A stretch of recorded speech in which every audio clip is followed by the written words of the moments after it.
Good morning, and what a pleasure it is for me to be here. Wolfson is home to me in many ways. I worked here at one point, Miami Book Fair, and Jerry is my best friend back there. My name is Maribel Balbin. I am president of the League of Women Voters of Miami-Dade County. And we have a board member, Elizabeth Pines, here with us today, who's a member of the Miami-Dade board and the state board, too. I came to this country when I was 14 years old, and by 6 years later, I became a citizen, and I've been voting ever since. Jimmy Carter, the first president I voted for, I remember when I did that. And I also became a member of the League of Women Voters because I came to a meeting here at Wolfson campus that the League had one Saturday morning, because I wanted to be informed. I said, now I'm a citizen, I'm going to be voting, I need to know what I'm doing. So I came to a meeting, I fell in love with the organization, and I became a member, and it's been 20-some years ago. And I'm the president this year. For us, we are an organization that is 92 years old. We came out of the movement to get women the right to vote. The women that got the right to vote are the same women that formed the League of Women Voters. Actually, they formed the League of Women Voters 3 months before the amendment was signed.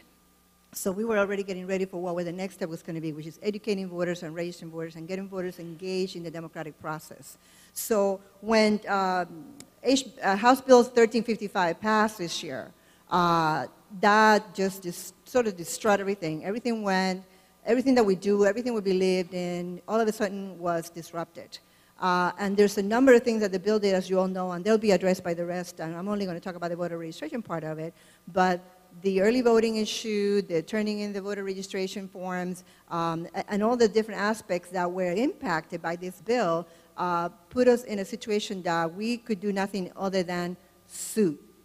And our state president, Dade McNabb, talks about how many suits we've been involved this year. We've never did that before. We didn't have a need to do that. But we have joined most of the groups on the stage in just actually suing based on these things. And we finally at least won a partial win on the issue of registering voters and having to turn those voters' registrations within 48 hours. That was an impossibility. We were not going to put our members and our volunteers at risk of having to pay thousands of dollars.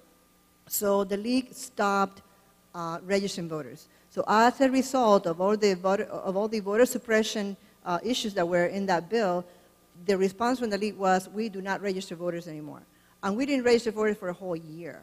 And the New York Times article a couple of weeks ago said in Florida we're 81,000 voters down from what it would have normally been on the record, how many voters would have been registered this year. So we do believe that the League, there was an impact on the League not being out there. So since we finally got this ruling where we do have now 10 days to turn in the registration forms, although we don't agree with the fact that we still kept all the other things that are still, we consider voter suppression activities. At least we decided, okay, we can go back. That gives us a window to be able to do that. So we, from having had the impact from the bill, having then the courts rule that the fact, okay, we're going to give you 10 days instead of 48 hours, we have gone back to register voters. And we are registering voters en masse throughout the state. All the leagues are involved in registering voters. We register voters every weekend and every opportunity we get that we get invited by different organizations around Miami-Dade County. And we will be here on Monday, like the president said, on that, for that activity. What we want to make sure is that we provide an opportunity for people to register, because of the fact is that third-party organizations are the ones that register the most minorities. We've been at this mall, the West Mall of Hialeah, and people come up saying, oh my God, I've been wanting to register, but I cannot go to the library, I can go all the way downtown, you're here. And they sort of like just run into our table, literally, and have been registered. So we support every single activity that will have to do with increasing the voters, the voter registrations, and certainly educating the voters. And we do put out a voter guide information so the voters can be informed when they go to the polls. And we'll have those here on Monday for the students. So I am so thrilled to be here. Thank you so much to the campus, ACLU, for putting this together and inviting us to be part of this. And yes, let people vote.